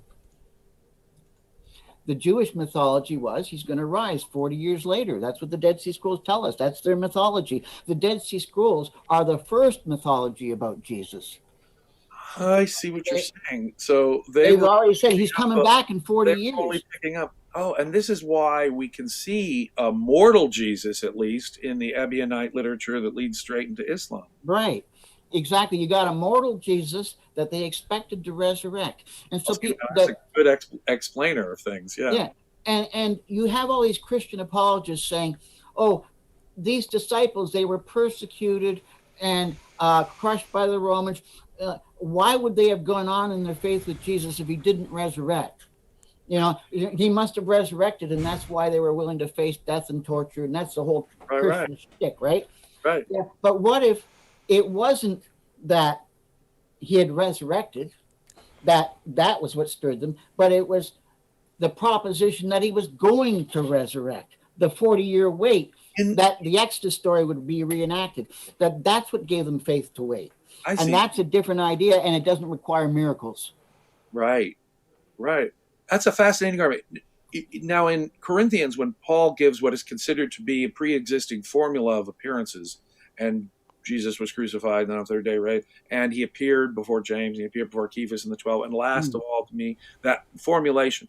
Do you think that formulation goes back to the rebels, and that people like James and Cephas were having visions of a resurrected Jesus, but not Paul's Jesus? The idea of them having a vision of an ethereal Jesus, giving them a vision that I'll be back soon type of thing, their idea was that Jesus was not dead while he was dead. He was up in heaven. And they had that idea because they had heavenly ascent visions. The Dead Sea Scrolls say that their teacher of righteousness had taken the council of the holy ones, the head council of the Qumran community, and took them all up to Jesus, took them all up to heaven with him. And that the earthly leaders met with the heavenly council, and that they had this ascent experience. Yes. So they believed that they could go outside of their bodies and go to heaven in spirit. Now, this is new to Judaism. Well, Paul himself describes, I don't want to seem to boast, but I know a man who was taken up into the kingdom of heaven. Exactly. And that all stems, and that's all part of an entheogenic journey. The songs of the Sabbath sacrifice have a description that is extraordinary of them going, it's a heavenly ascent vision being described. And he talks about the winds carrying him and the clouds carrying him up. And then he's surrounded by fires and lightnings. And then he sees this building made completely of fire and like water and rainbows and a whole. Well, this is a funky Ezekiel or... This is Ezekiel. This is a spinning wheels vision, right? Yeah. And so it's basically their version of the Holy of Holies, the heavenly tabernacle being described there. And so they would say that if Jesus was able to go up and ascend to heaven whenever he wanted while he was here on earth, then certainly after he died, his spirit could go there because it's already been used to going there. Jesus goes back. And so that spirit would be returned to his body and he'd pop up out of the grave. We have all this literature about Enoch's visions of the other side, the ascension of Isaiah. That was the ideology, at least at this first century period. Yes. Now, it's interesting. If you look at Genesis chapter 1, Genesis chapter 2, rather, it talks about man being made in the mud. And then God breathed the breath of life into him, and he became a living soul. That's the original Jewish idea of body plus life together, added together, makes a soul. Now, that's not the modern Christian view. The modern Christian view is your soul is inhabiting your body. Yeah, we're a ghost stuck in a machine. Yeah, and you can drop the body and the soul is still fine. Right. Yeah, and Jesus had apparently adopted this. Don't worry, don't fear those who can destroy the body but are unable to destroy the soul. It's a new idea. Right, because their whole view of person or soul included the body. Right. And where did they get this idea that their soul could exist without the body when Judaism didn't teach that up to then? There's nothing in Torah that says no. It came out of their drug-induced experiences when they had an out-of-body experience. So if you ate some of that bread, there were afterlife. There were people who believed in the afterlife. The Egyptians, the Greeks, the Romans. They all had a complex afterlife ideology. well, they sure did. Maybe Christians got it from that, and later Jews got it from that. Well, it's, I'm going to try and find the Songs of the Sabbath Sacrifice for you and see if I can't give you a little sample of what their writings are like. Let's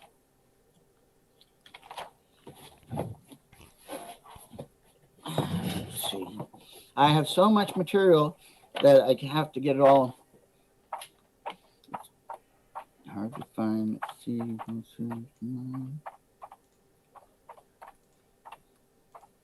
It was funny when I was doing this in court. I was on the stand all day long in the constitutional challenge. Right from the morning to the end of the day, I was the only person on the stand all day long. And specifically, it was just so the audience knows, it was a religious liberty case in which someone was trying to claim their religious freedom included the right to use illegal drugs in the course of a religious ceremony. Right. They use cannabis as a sacrament, Church of the Universe. And my job as an expert witness in these court cases was to show that psychoactive substances were used in legitimate religious ritual throughout history. In fact, more ancient religions used psychoactive substances than the number of religions that did not use psychoactive substances. So I've always known since reading, the Bacchae, right. the Athenian play, that clearly they were taking psychoactive substances and going into an altered state of consciousness in the worship of Dionysus and his mysteries. Right. As early as the 4th, 5th, 6th centuries BC. Absolutely. Now, I'll let the viewers decide for themselves whether they think this represents a drug-fueled vision or not. I'll just a short paragraph. The glory in the tent of the God of knowledge. The cherubim lie prostrate before him and bless when they rise. The voice of a divine silence is heard. And there is the uproar of excitement when they raise their wings. The voice of a divine silence.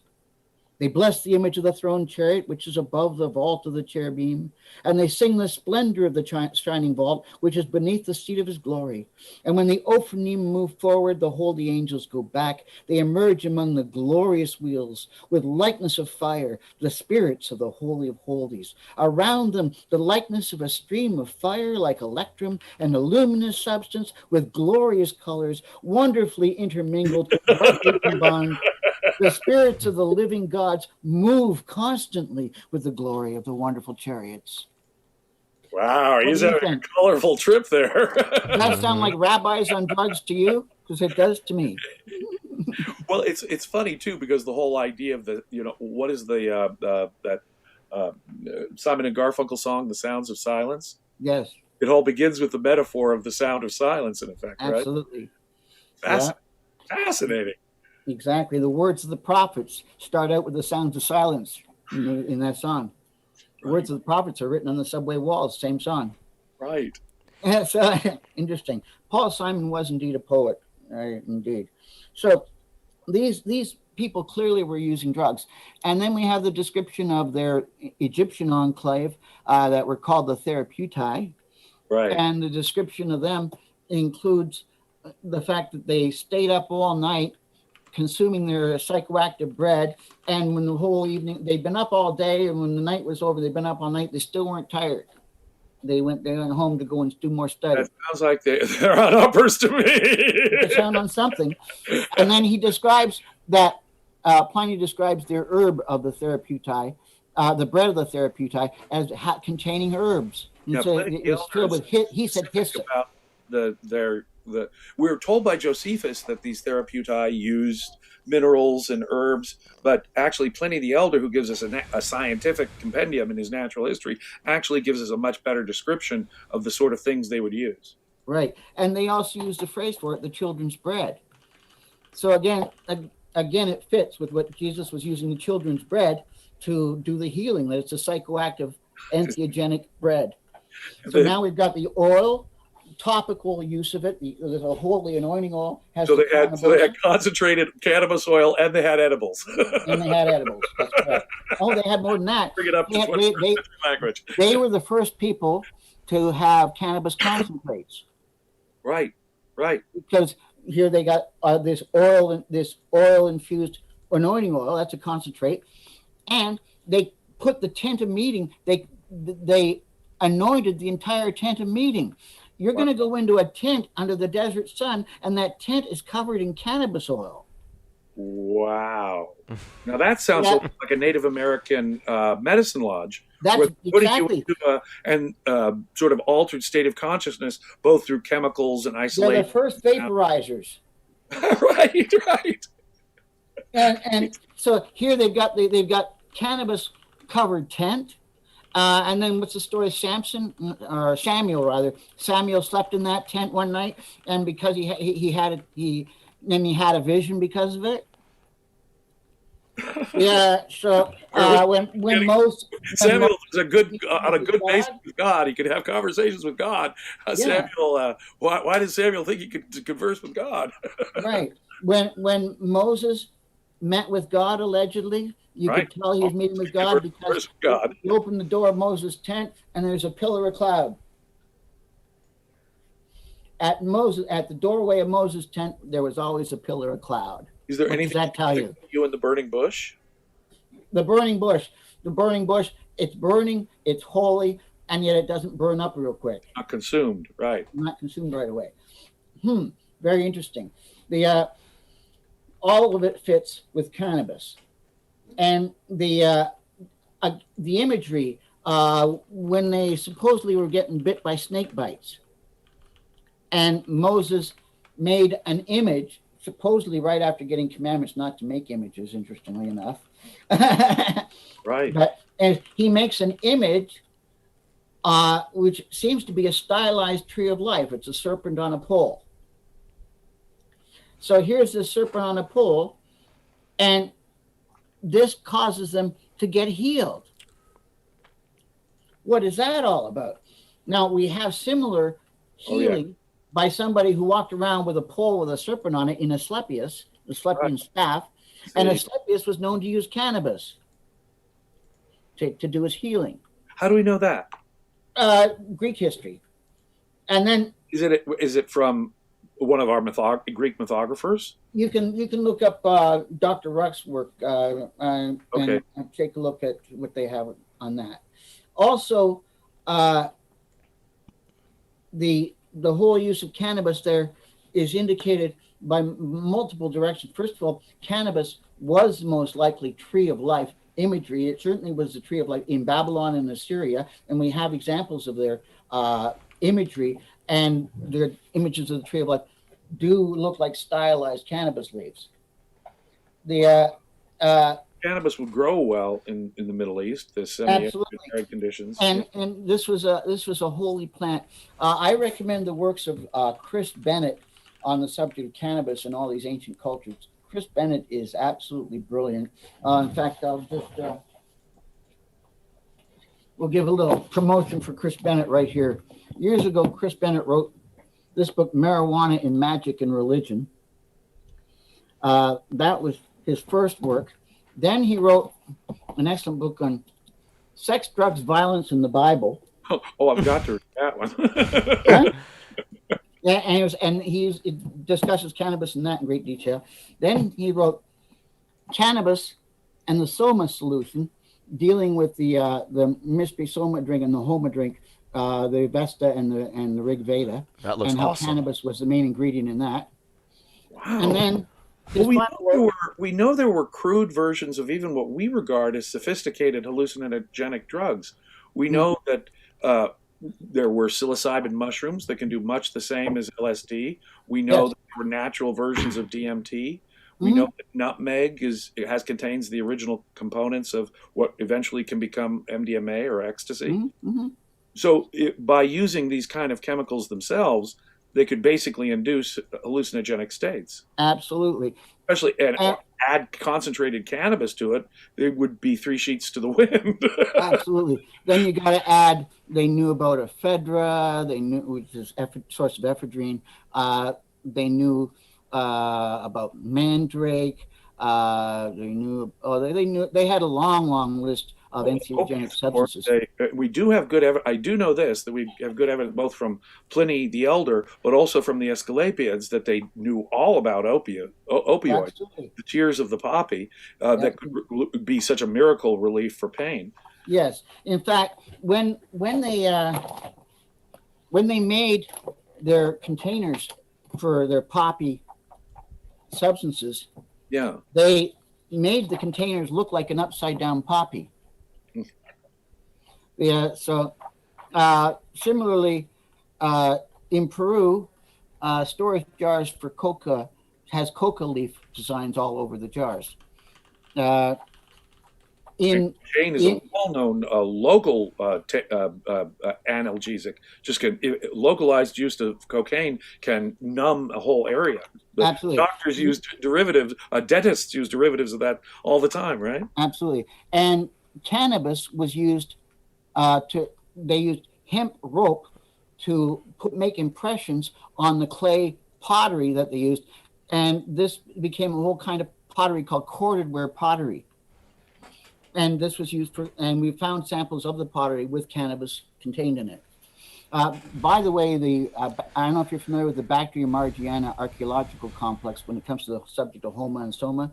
This is in modern-day Kyrgyzstan.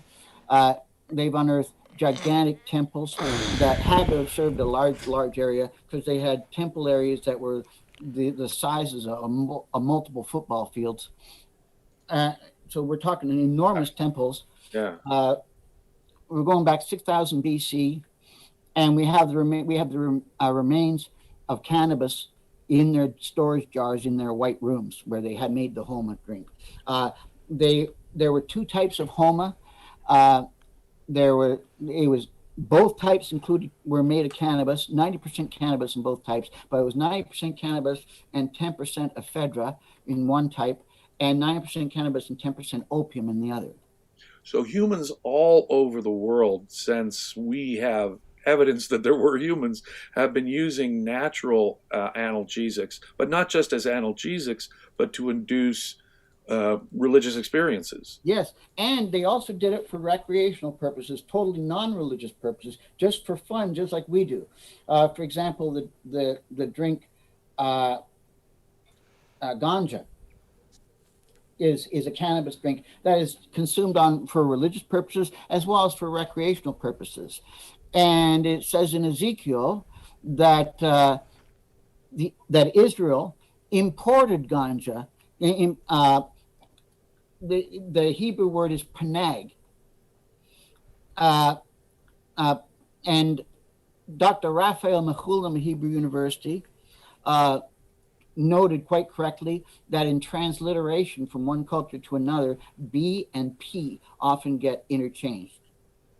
And so the Hebrew panag was probably a reference to the Persian or East Indian bang. So panag becomes, the P becomes B, and it's banga, which is the actual reference. So they were really importing bang, or the cannabis beverage. So, and Genesis 1:29 says, "I've given you every green herb yielding seed. To you it shall be for food or for meat." Yeah. So there was divine approval to have these herbs. There was no prohibition on cannabis. It was a gift from God in most cultures, right? Exactly, it was a gift of God. Yeah. Now, here's a picture of corded ware pottery with the hemp rope impressions. Huh. And here is some of the amphora for poppy seeds. And this is a poppy, and you'll see that the jars are like a poppy upside down. Right, definitely, yeah. Yeah. So oftentimes you can tell from the markings what the instruments were used for. This is a black and white copy. Dang. All right. So in effect, part of your hypothesis is that drug visions were a part of the way they understood apocalypse and the spiritual dimension and certain spiritual concepts to you were made explicable to these early Jewish groups because of their use of psychoactive drugs. Absolutely, absolutely.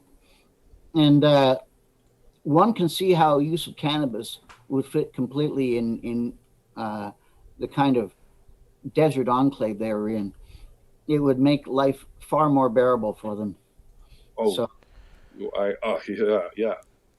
so I just can't. I couldn't imagine living there without a good supply of cannabis myself. You know, there was barley beer consumed in both Greece and ancient Egypt at the very earliest times. We know opiates, of course, throughout Turkey. That the poppies grow wild. I would think cannabis, as I said earlier, would grow naturally throughout the whole Israel-Palestine area. Yes, and now they're realizing that they've had to take a second look at some of the hop seeds that they thought were hop seeds. Turns out they were cannabis seeds in many cases. Really? Hops and cannabis are closely related plants. Cannabis is part of the hop family. So at least some of what we think of as their beer culture may have actually been concentrated cannabis drink. Yes, yes. And we know they used cannabis. And in fact, their Egyptian goddess of measurement and wisdom, Seshat, is always presented with a cannabis fan leaf over her head in all the writings and all the texts and wherever she's presented. Wherever her image is, she's always got a cannabis fan leaf above her head. So she was a pothead. Literally. Pothead. Yeah, exactly. See if I can get some pictures of that for you. This has been an absolutely fascinating conversation, Mr. Lawson. Yeah, we've gone in different directions on it from talking about Judah and the Galilean. But is there more you need to cover, Jacob? Well, I tell you, he's blown my mind. It's blown my mind too. We definitely have to do this again. Yeah, I'm gonna get this situation with Zoom fixed. That doesn't happen. So that weird stuff doesn't happen again. okay. Other than that, yeah, I love the things that you've said, Christopher Lawson. It makes complete sense, and it's very convincing. It really feels very convincing. I have to say, it really does. And when I bring up on videos that you've seen about King Bazus influencing the Pauline Jesus, what I try to tell people is I'm not trying to say that he is necessarily Jesus. See, Paul has it's like an actor taking over the role of another actor in the same movie playing the same character. So what Paul is doing is he's rewriting that character. And you can tell this because if you look in 2 Corinthians and Galatians, you combine the 3 years and the 14 years that Paul is talking about. And it comes out as 17 years. If you put Galatians in AD 62, because if we were to associate that with the death of James and Galatians was written around that time, then the 14 years in 2 Corinthians would be different from the 14 years in Galatians. And then that would add up to 31 years. 14 plus 14 plus 3 would end up with 31 years. And 31 years minus AD 62 is 31 AD. Which is when King Bazus died. That takes us to 45 in the first instance, and then all back to 32 in the next. 45. This is the first instance. That's the interesting. When do you think Paul died then? Well, who was Paul in your view? See, there's another slippery character. No, he is. In my view, Paul was part of the Herodian family and was a Roman spy. I actually agree with that because here's the thing: when I bring up Ananias paralleling Paul, I'm not completely trying to say he is Paul, because it's in Romans 1:1-7 and in Romans 16:22. Okay, so in Romans 1:1-7, Paul is said to have written the letter, but in Romans 16:22, Tertius did. He wrote the letter.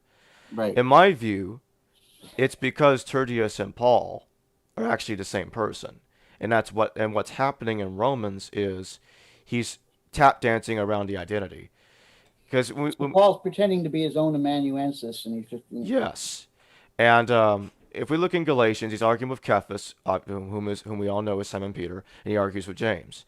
He confronts Cephas to the face, which is identical to what Josephus talks about with Ananias, Saul's teacher, confronting Eleazar about the year 31 AD, regarding if Prince Izates should circumcise, because he was converting to Nazarene Judaism. He's supposed to circumcise, and Ananias is telling him, I "Oh see a no, Pauline character in that mix yeah." there. I can see that. So now I feel it's time for me to bring this up because this is a perfect moment to say this. I actually identify Ananias of Adiabene with Barnabas, and I Okay. think he's Banus, the tutor of Josephus, the guy that taught him for 3 years. The Barnabas as the old Banus, traveling yeah, companion of Banus Paul. and Barnabas are puns. I'm very confident they're puns on Ben Ananias or Ben Hanan.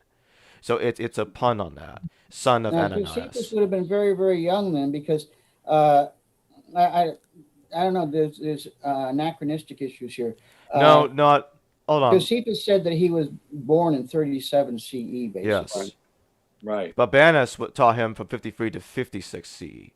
So Right, so I'm he's not saying very young. I'm not saying they're the exact same 3 years. The 3 years in Galatians are earlier than that. The he taught Ananias taught Saul and he taught Josephus in 2 different points, not at the same time. So the I'm not saying it happened at the same time. No. So the Ananias of There would Acts who healed and taught Paul, you're identifying with Yes. Banus, the teacher of Josephus in the wilderness Yeah. for 3 years. If I were to say it all happened at the Possible. same if I were to say that happened all at the same time, there would certainly be anachronistic issues there, and I would agree that that would be a problem. But it's not all happening at the same time.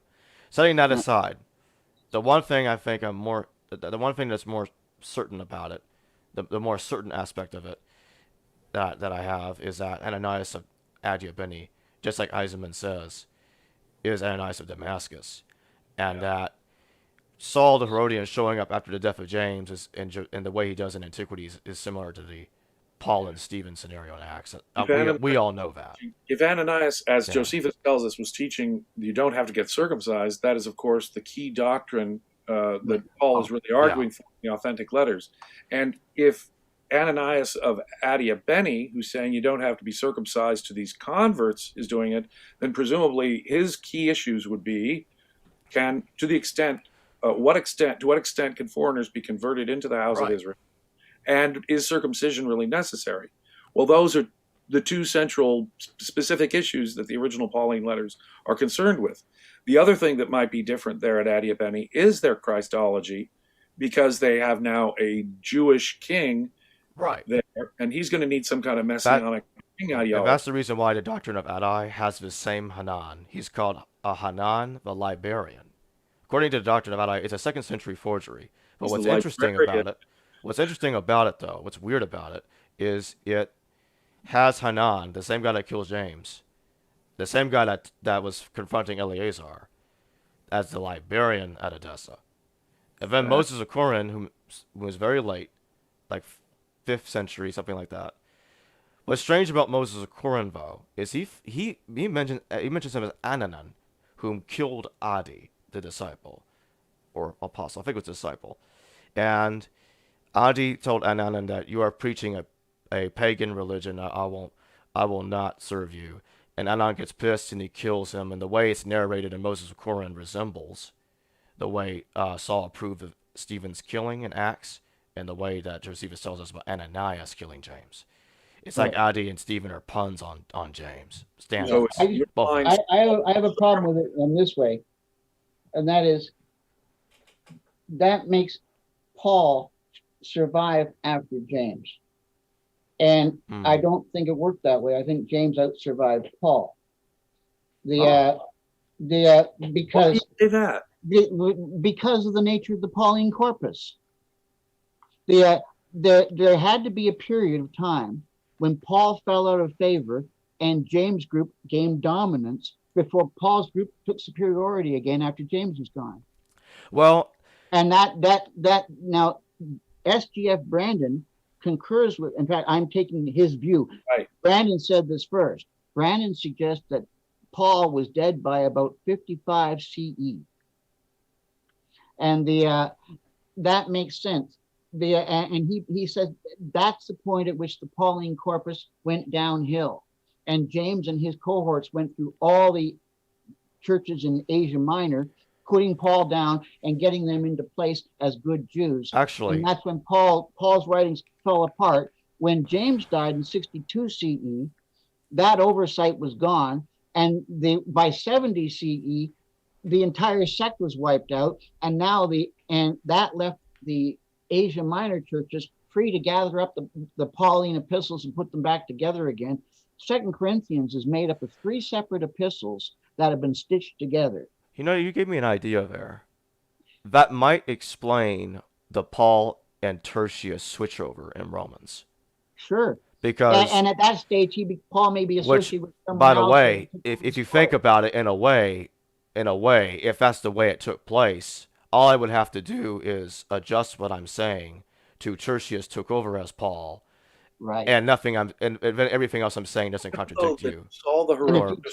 Exactly. Make that modification. It needs a tweak. I want to look at that a lot more. It is tempting to make that adjustment. Well, then okay. I recommend you get S.G.F. Brandon, The Fall of Jerusalem. Absolutely. And, yeah. Just is it on Amazon or wherever it is? Oh. Yeah, I think so. They're very expensive. I'm sorry to tell you, to get a copy. This is one of the books that you want right here. Yeah. Do you remember how much it costs? No idea. So I'm gonna guess it's been $100 to $200 or more. Yeah. Okay. And Jesus and the Zealots. This is really essential reading. That is an important work. Yes. I love this. Yeah. I love every that tells you how important it is just by seeing that index. Okay. Okay. Josephus tells us though about Saul the Herodian and his compatriot Costobarus, who were causing trouble in the 60s. If Eisenman is correct that Saul the Herodian is Paul, then he couldn't have died as early as 55 for that description in Josephus. Unless he's the one called Tertius that's taking over as Paul. It could be, but what specifically, Lee, apart from the idea that somehow Paul had to come into and then out of favor, apart from that, is that really his only evidence that Paul must have died in the 50s? That's the best evidence of it, and the fact that he disappears from history and disappears from writing, and then you don't have any more epistles popping up, and you don't have any more references to him appearing anywhere. Yeah, right. I mean, that's what do you have to say the somewhere in there. Well, very frequently it's thought though that he made it to Rome and was martyred in Rome in the 60s. You know, in the classic Quo Vadis Catholic tradition view. Right. Hey, I'm about to send you all the link one more time. It's about to. Yeah, I think we may need to wrap this up. Okay. I have things I must attend to today, but wow, what a wonderful conversation it's been, and we really should do this 3-way conversation once more, Jake. Okay. Yeah. All right, well. Anytime you want.